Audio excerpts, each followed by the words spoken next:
to post to our website. Speaking of our website, in the chat, I did post the link to our LCAP webpage for the district.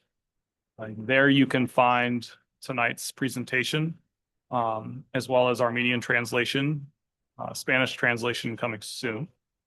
Also, our meeting video from our LCAP, our first LCAP meeting of this school year, is also posted, so you can look at that video from our first meeting as well as the slides from our first meeting of this year. Q&A questions, please post those in the Q&A so we can capture not only the questions from our community, but also staff responses. The chat is restricted to us to post links and things for tonight's meeting. Nuria asked the question, I want to repeat. So we'll go through our slides tonight. You can post questions in the chat, in the Q&A. We will try to respond live in the Q&A. And then we will also have an opportunity to have a discussion at the end of the presentation and see where we go from there. So with that, I'm going to go ahead and start sharing my screen again. Now that translation is up, and we'll begin tonight's LCAP presentation.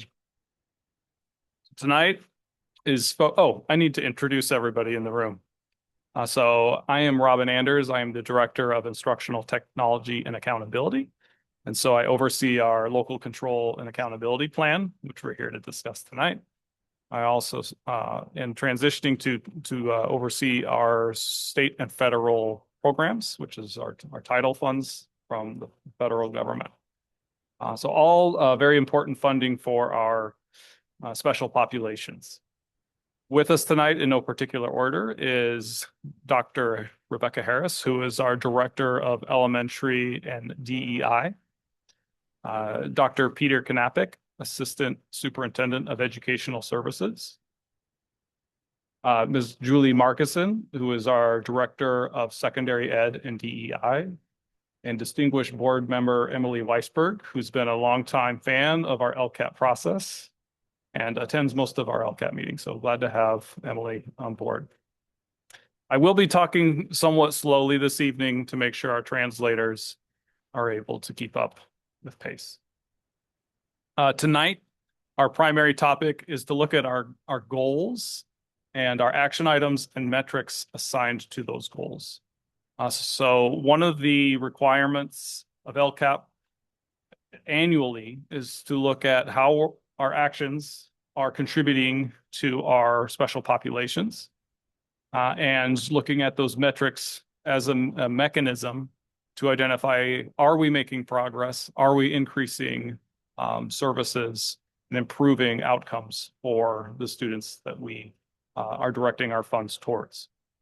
So we're going to go through all four goals this evening.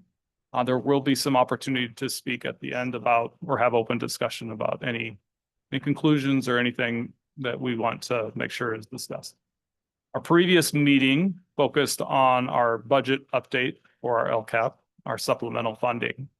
So if you do have questions or want to get up to speed with where our budget is, I would recommend going back to that video and those slides. But the main footnote from our previous meeting is, or cliff notes, I should say, is that we're not anticipating having to make cuts in our LCAP as we've had in the past. So we are in good shape with our budget and what we receive in revenues and our expenditures. So we're in good standing to continue as is into year 3 next year. With that, I will start with our first slide on goal 1. And this is our goal 1 is our instructional services type goal of helping students to become college and career ready graduates.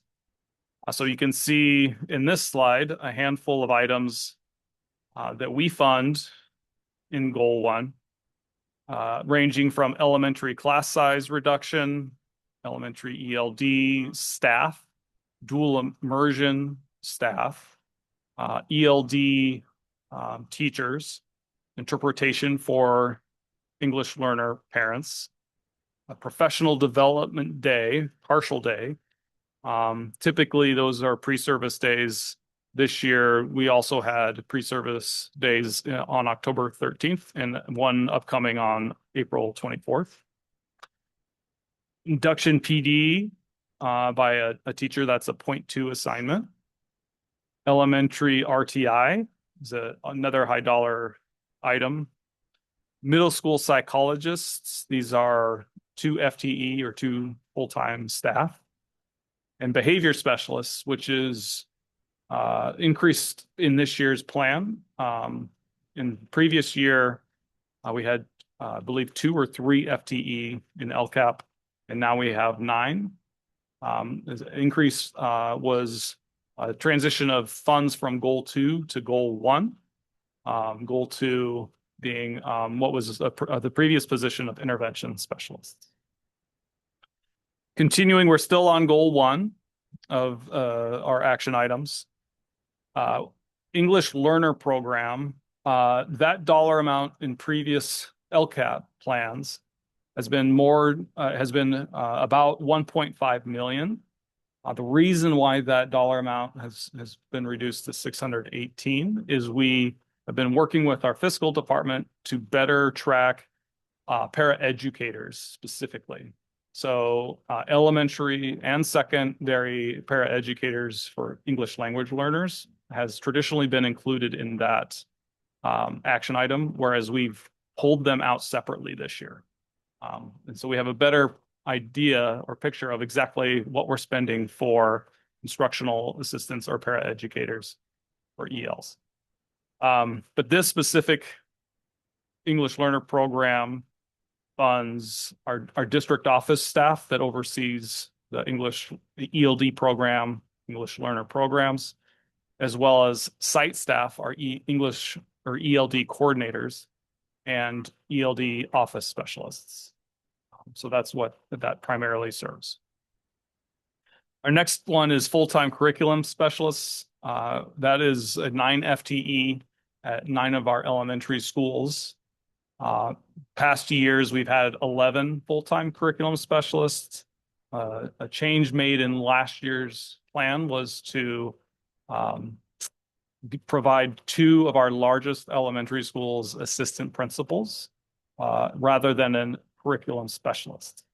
So you'll see that later in the slide that we've funded those assistant principals to make the full 11 FTE to support our elementary schools. Library coordinators, this is 11 positions. So each elementary has a staff member assigned to them, but these are primarily part-time positions. And so you see a total full-time equivalent of 6.94. Twice exceptional GATE students, that is funding for our GATE coordination, GATE coordinator, as well as professional development and programming around GATE. There's the elementary assistant principals for Miller and Jefferson, 2 FTE that I previously referenced. Secondary sheltered ELD sections. This is kind of a unique item. This is for our middle schools, specifically for social studies and science classrooms, to provide smaller class sizes or an entire section of ELD support. So it looks different based on each school's English learner population, but these are geared towards helping with either class size reduction or creating that standalone section to support English learners in those other subject areas. And again, social studies and science is language heavy, reading heavy, so it's important that we provide that unique support. ELD instructional assistance at secondary. So that's a $710,000 item. This slide doesn't have the updated FTE, but that's 28.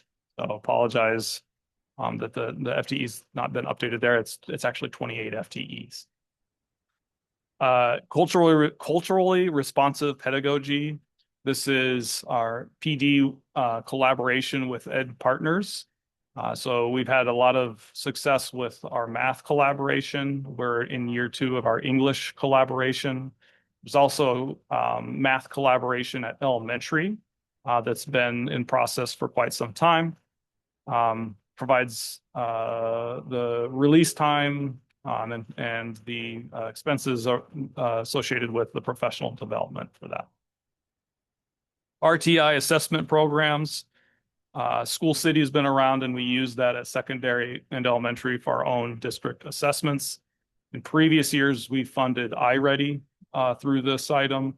We transitioned to STAR last year, as we've been, we don't need both English and math assessments, as we've been able to create our own math assessments at elementary and secondary. We're using this primarily at elementary for reading assessment. And the last item here is outdoor science school funding support.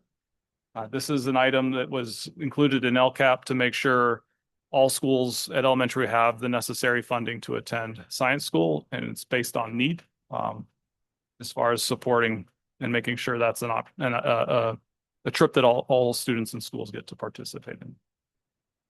So that rounds out goal one. And goal one, we'll look at those metrics in a minute, but that is, again, our instructional goals for college and career ready. Moving on to goal two.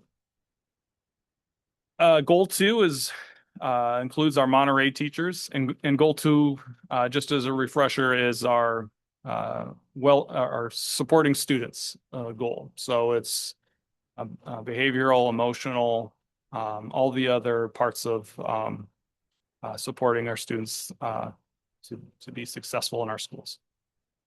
So Monterey is identified here. That school specifically has about a 50% population that's either low socioeconomic status, homeless, foster youth, or EL. And so we staff about half of the staff there. FSA-based counseling program for all schools. This is a portion of the costs that we use to create school-based counseling for students. Secondary credit recovery. This is primarily to continue our Apex platform that we use for credit recovery, both with summer school and during the school year. Elementary wellness and behavior specialists. This is a new item in this year's plan.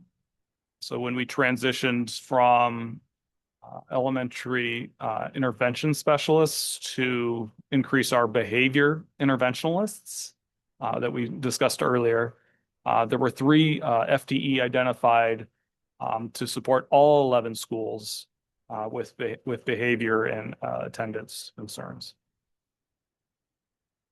Next item is a student services attendance specialist.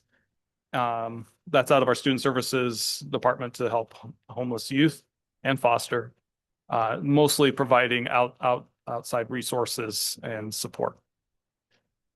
School climate and mental health survey. This is our Hanover queue. This decreased. Last year we did a separate queue to look into our specifically our care centers at our 2 high schools. So this is just the single queue to continue our mental health survey and school satisfaction survey, which is a requirement for our LCAP. Last item here, I believe for goal 2, is our SOAR program. This includes a teacher, a paraeducator, and 2 specialists. They are, wellness and behavior specialists for secondary. This program was created when we went through the process of closing our community day school and making sure we have a program at Monterey to support students that have behavioral needs or support. We're now into goal 3. Goal 3 is our staff goal. It's our HR goal. And it's to maintain and recruit highly qualified staff. And it's where a lot of our diversity, equity, inclusion works with our staff as far as professional development and creating an environment that's conducive to a diverse student population and staff.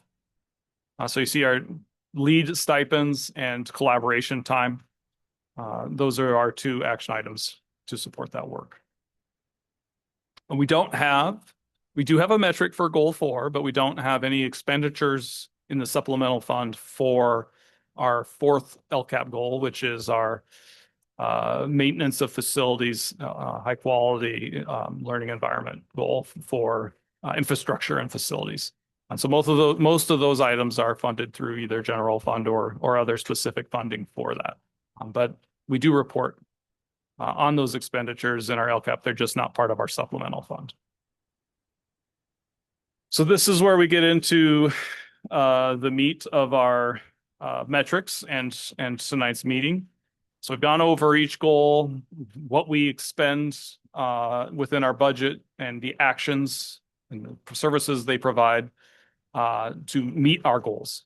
And so this is looking at how do we measure our success, and are we making progress in areas that we've identified? And so you can see in one snapshot here where we're on track and where we're off track as far as our metrics. Since I've been doing LCAP or gathering these metrics, which is about 5 or 6 years now, this is probably the best overall snapshot we have of our metrics and being on the correct path. So in our instructional services, goal 1, we're on track with 32 of our metrics. We have 10 that are off track, and I'll be going over these. In educational services, we're on track and within 16 of our metrics, only off for 1. Personnel services, on track for 2, and you can see the rest. So overall, 51 on track, 12 off, and there's 3 that are yet to be determined because they're based on grades for this school year. We don't have all of our grades for the year yet. So there's a lot of metrics here, and I hope these are visible in the presentation to everybody with the font size. If not, please go to the website, and you can have your own copy in front of you as well. So these are our goal 1 metrics. We have about 40 some metrics in total within goal 1. The first series of metrics are looking at our special populations and looking at their performance on our CASP ELA assessment. And so as we go through the first couple, you can pinpoint any specific demographic that may be applicable to you or your family or that you're interested in. But you can see that we've got some pluses across the board. Our English scores increased last year. And really what we're looking at and I'm going to take a second here on this slide to explain sort of the context of the subsequent slides. We have our metric column, which identifies the specific data that we're looking at. We have our baseline column, which is where we were in year 1 of our plan. And then we have our year 2 outcome, which is for the most part where we were last year, because we only have last year's data for most of these metrics. So that when you look at that metric, it should identify where we want to be by end of 3 years, because the LCAP is a 3-year plan. And so that last column with the plus and minus is indicating, are we trending in the right direction? So are we making progress? Are we on track by the fact that we've increased or decreased appropriately to meet our goal? And so you'll see that as we go through all of these. And what you're seeing in this slide again is primarily English CASP scores. And again, if there's anything that stands out, you're welcome to post in the Q&A, and we can try to get a response to you live, or we can come back to any of these slides at the end. There's going to be more English language arts metrics, looking at, again, different demographics and populations. And you can see some pluses across the board there as well.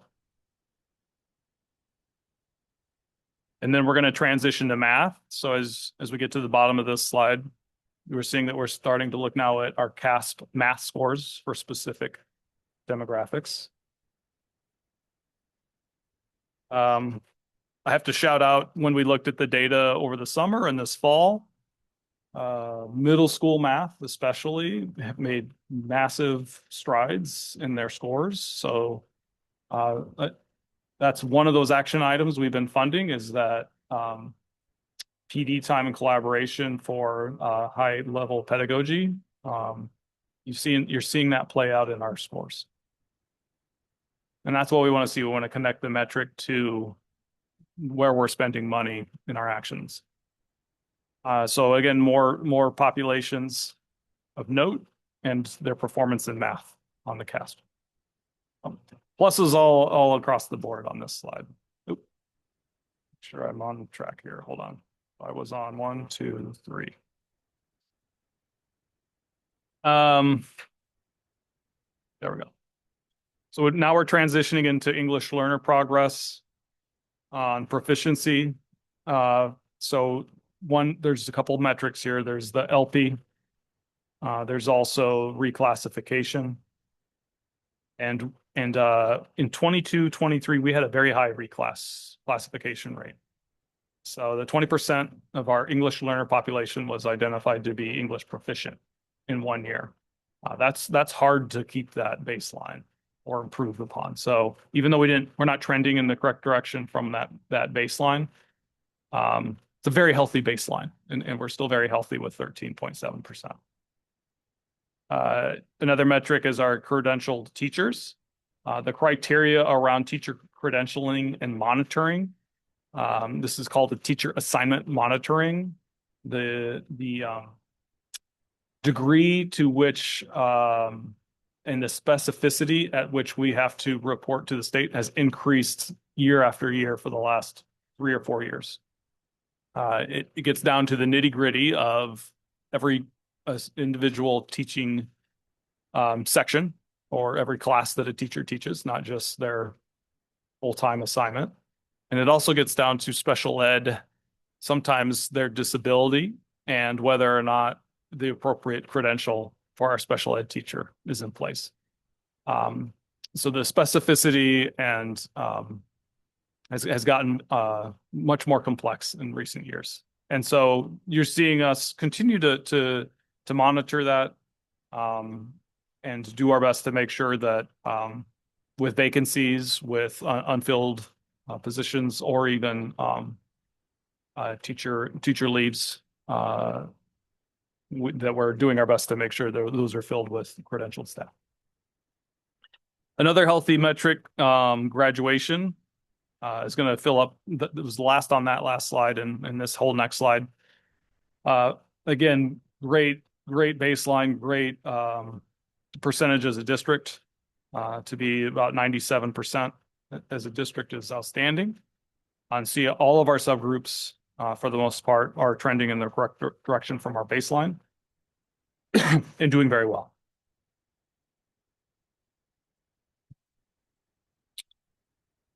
The last one was on that slide is our DNF data, which we don't have is incomplete for this year, so I can't report out on yet.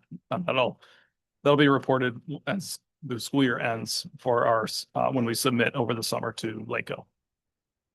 And our final draft of the LCAP that gets presented to our school board. Dropout rate, A through G. A through G is another growth area. Our baseline was 48% in year 1. Last year we dipped in our A through G rate, and this year we made that ground up and surpassed our baseline. But we would put a lofty goal for that to increase 2 percentage points each year. And so we really want to see that number go up again next year. Credit recovery is part of that Apex platform that I referenced in the action items and helping students recover credits. And we've had a high recovery rate using that platform and that program. We have AP data for our high-performing students at high school. And then we also have participation in our DLAC and other compliance items. The next two on this top slide are, we don't have data yet for, and this is our local assessments. Again, this is this year's data. So at the end of the school year, we'll be able to report out on that. One caveat is that we won't be using iReady data. So there will be a little bit of a discrepancy. There's still proficiency bands in both our STAR assessment for reading and our math screener benchmark. So we'll still have proficiency rates It's just the assessments aren't apples to apples. College and career indicators, there's mixed growth there. And then our four-year graduation cohort, as well as our local indicator. I wasn't kidding when I said there's quite a few metrics in goal one. Early assessment program, this is a required metric by the county.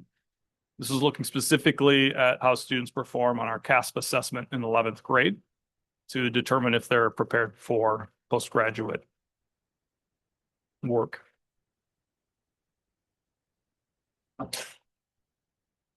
Expulsions, in last year we did not expel any students, so we've continued that trend, which is great. And we've continued to offer a broad course of study and access. CAST is a new metric. So we CAST is our science test that is given in 5th grade, 8th grade, and 11th grade, at the same time as our math and English assessments. And so we increased 3% from our baseline there, as well as our college and career A through G completion. So this is a unique metric. This is looking specifically at kids who qualify as college and career ready. And of those college and career ready students, how many were A through G completers? And so you can see that there. Oh, excuse me, CTE pathway completers. Correct me. So of that college and career population, 8% were CTE completers. Okay, that's goal one metrics. A lot there. We're into goal two, which isn't as extensive. It's primarily our graduation metrics. And again, goal two is supporting the whole child. So you see how we're pluses across the board. Some of these are the same metrics from goal one as it relates to graduation. Suspension rate, attendance rates, our four-year graduation cohort, middle school dropouts has not been an issue in Burbank. Again, expulsions, healthy metrics in goal two. And these are the last three in goal two. These are our school satisfaction survey metrics. So we use the data from that satisfaction survey to measure both student, parent, and staff feedback on things such as whether it's a positive and supportive learning environment, the safety of students and staff, and the respect shown across classrooms and schools. So that was our goal two. Now we're into goal three. We only have 3 metrics for goal 3. And these are survey data from our school satisfaction survey. Some of the same metrics from goal 2, looking at respect and teacher communication. And primarily, as far as our trend data, the plus and minus student feedback or student responses were the primary consideration for if we're making progress. And here's our goal 4 metric. I promised there was one there. Goal 4 is our facilities goal, and this is a compliance required metric to say that we're doing completion, we're inspecting our facilities every year and responding to any issues that need to be responded to. So I want to circle back real quick to where we started with our metrics. Again, you saw the details of how we got to where we are with overall on track with 51 of our metrics, 12 of which are off track, those being instructional and sort of a mixed number of metrics, some in English learner progress or reclass rates. And also the other one is some college and career, very unique metrics. The last slide for tonight, yes, is in regards to our overall budget. So we looked at the specific items in each goal and actions and how much they cost, the FTE involved. We've gone through the metrics, where we stand overall, and specifically with subgroups. And this is a snapshot of our budget. As you can see, the vast majority of our spending is in goal one, our instructional goal. That's where the majority of our metrics are and our actions. You can see what we spend in educational services, or goal two is about 1.5. Our personnel services, goal three, some of our DEI work or high quality staff is about 123,000. And then you can see our total expenditures carry over projected revenue. And if all goes to plan at the end of this year, we should have about 500,000 in carryover for next year to sustain ourselves and remain in a healthy budget status. So that's all to say. I'll end the presentation where we started last time to say we feel very good about what we have in place. We don't have to make reductions because of concerns with lack of carryover or revenues. And we're in year two of our 3-year LCAP. So it's good to say that staying the course is a good course of action. I want to make sure we respond to some questions, Q&A, and then also if you do have a specific question, you're welcome to unmute yourself and ask that question or bring up a discussion point. So we have, how do we keep our LCAP funded for future years to support our Burbank students? It's a great question. We've done a lot of communication in the fall, especially at parent data confirmation and enrollment to return back to school, about the importance of the school meal application or income survey.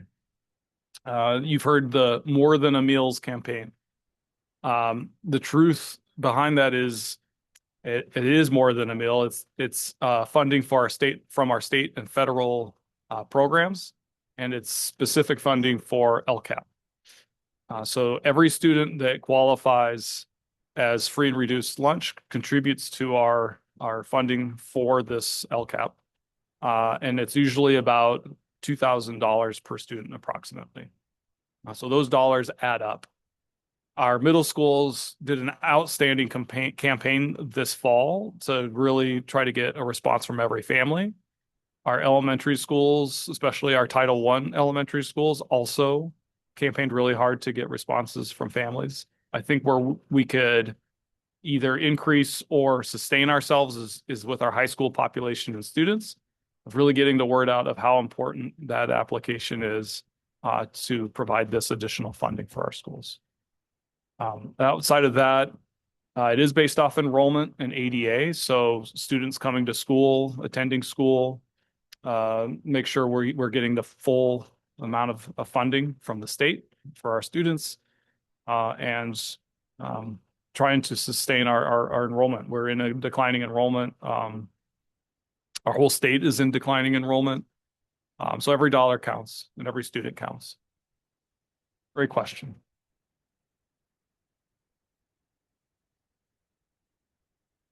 I'll give an appropriate wait time again if anybody would like to unmute, ask any questions. If you have any suggestions on any topics you'd like for us to discuss at our next meeting, we're open to that conversation as well. Yeah, I have a question. This is Britta Maslick. Hi, Britta. Hi. Just a question. Since so much of the money in Goal 1 is spent on elementary support, would it make sense to get more metrics that measure what effect some of the money that we're spending in Goal 1 is having on our elementary students? It seems that there's a lot of, a lot of the metrics have to do with high school, unless I'm not seeing that correctly. So that was just a thought I had. I don't know if you have any thoughts on that. A great suggestion. I think it adds weight to some of the metrics that are there for elementary. We could look at disaggregating some of the data. So our CASP scores, for example, of breaking out not just how we're doing as a district with those special populations, but how we're doing at elementary and secondary within each of those metrics. We could add that specificity to help better understand where we're getting success. Yeah, because we're Yeah, spending and we want to, the yeah. LCAP funds are supposed to be spent on a certain population. So I want to, want us to look at, is it helping the people that are in those populations, the students that are part of that population? And I guess that goes into my second question. Um, we're spending 5 FTEs on teachers for Monterey. And could you tell us how many teachers total there are at Monterey? I believe right now there's little over 8 teachers. There's like eight with but not a full-time FTE of 9. Okay. And how many total students would there be at Monterey? Uh, Last I checked, there was just not quite 100. Okay. So I know, Monterey does not have, they are not A through G um, ready if you graduate from Monterey. So again, I'm just wondering, obviously providing Monterey is helping our students graduate because they get an opportunity to recover credits. But it just seems like a large percentage of money is going towards Monterey. And I just want to bring that up as a discussion point to see if, that is what we want to continue to do since it's, 100 students in our district. So um, it's just something that I would love to have more of a conversation about you know, if that's where we want to spend the money or how can we support our EL student. We have about 400 EL students, maybe 450 at Burbank High. Would it make sense to have more FTEs, maybe, as a designated counselor, again, helping support those students at the high school to make sure that they are A through G eligible and all of that. So just wanted to bring that up as a discussion point. Um, and then I guess my other question would be, FSA, the counseling program. Again, $131,000 to be contributed to what FSA counseling services, and we've yet to have any kind of feedback from FSA, how many students they're serving. If they're serving the students that are under LCAP, we really don't know the number of students that are being served with this money. So in order to be fiscally, um, I don't know, prudent, I think that is something that we really need to look at to see if those funds are being used in the best way that they could be used. So I would love for us to take a look at that and to maybe consider not funding both of those areas to that degree and to look at if there might be some other um, ways we can use that money more effectively to target our EL and low socioeconomic students. Yeah, that's a really valid point. And I, as you were speaking, Peter was excited because I think he's been able to get some of the data from FSA to really look into that. And so welcome to reach out and we can have that discussion. And maybe that's some data, additional data we can try to present at a future meeting. Yeah. Well, I know that, I mean, the school board has been asking for that data. I think we've all been asking for that data. We being school staff that is involved with FSA for the past 3 or 4 years. So if I have missed a presentation at a board meeting or something that has come up, would love to, get a link to that at some point, but I don't think there's been any data. And we just want to make sure it's aggregated between special ed, regular ed, there's some different services that FSA provides, and I want to make sure it's clear and not muddy as to who's being seen with this money, right? So that's great. Yeah, so if that data exists, I think it'd be great to share that publicly at a board meeting because I think it's been missing for a few years. Yeah.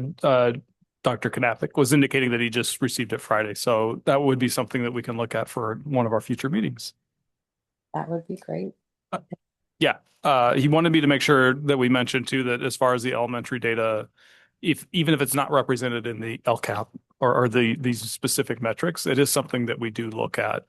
Um, with principals and we look at each grade span and those special populations. Not just because of LCAP, but also for Title I funding, RTI programming, all of those things, summer school, ELOP. There's a lot of digestion of data around those areas for elementary, but it is something that we could do a deeper dive on, definitely within our LCAP. And I don't want to miss out, and the Monterey population, I think, is a good discussion point to continue. And this is what the purpose of tonight's meeting is, to really get ideas for what are some of the things that we should be discussing. Are we seeing the success rates that we want to see with what we're putting towards uh, these programs? And are we equitably distributing our funds? So very valid questions and discussion. There was a feedback from the chat about the application being complicated for our lunch programs. So depending on which school you're at, we've been able to implement an income survey, which is a lot more simple, simplified version of the application. We can do that at schools that have a high enough percentage of students that qualified for universal free meals. We just can't do it at all sites because not all sites have qualified for that program. So we're making headway in that, and I want to throw a thank you to our new director of food services, Rachel Patagow. I say that right? Yeah. Who worked with us to make that a possibility, and we saw an increase there. Yep, those are state-based forms, so it's also important to know that there's some aspects of those are required. We just can't change. There's a comment, we don't want to cut FTE at Monterey. We need those teachers. They support at-risk students. So there's going to be different perspectives and viewpoints, and I appreciate that everybody's advocating for the students that they serve. And so that's important for us to recognize that, there's more needs than what we can provide, but that's part of the conversation of making sure that we hear everybody's voice to make the best decision on how to proceed. What is the percentage of true English language learners in the elementary school dual immersion program? So do we have any dual immersion experts in the room?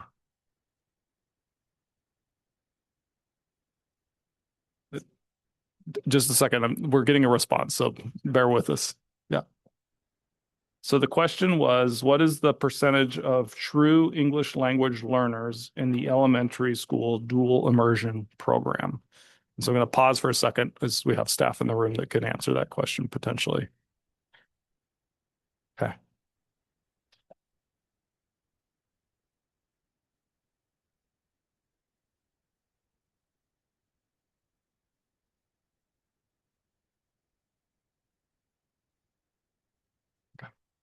So the response is that we don't have a exact number or percentage to provide, but that's the foundation of the program. We can definitely provide that, and that's something we could look at our future meeting of providing that data.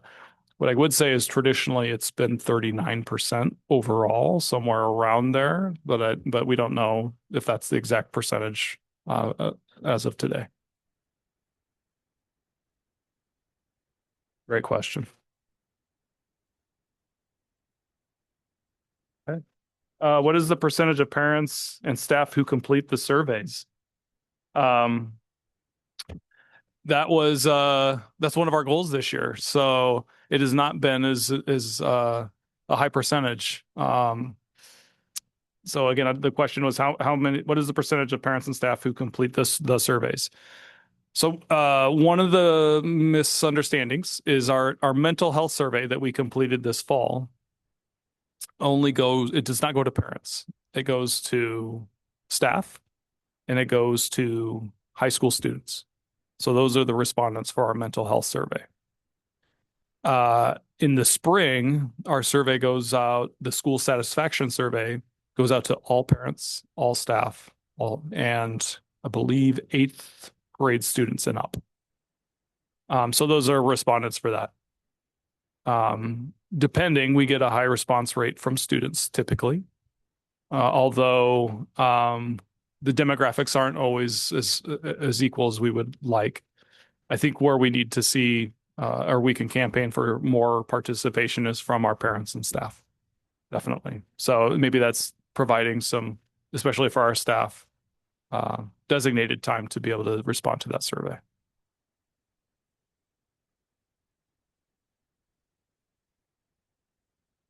Okay. Those are all the questions that I see at this moment. So I'm going to go ahead and wrap up. We do have future meetings for our LCAP scheduled. But I want to reiterate that budget-wise, we're on track. Our metrics are on track. We're in a good place with our local control and accountability plan. So all of you that are been with us over the last couple of years, appreciate all the input to get to where we are. And we'll keep you posted. Our timeline going forward is to continue these meetings. We will take the final version of our LCAP to the school board in June to be approved. County approves, and then it's put into place for next year. And next year will be year 3. So thank you for attending this evening. Hope to see you at future meetings.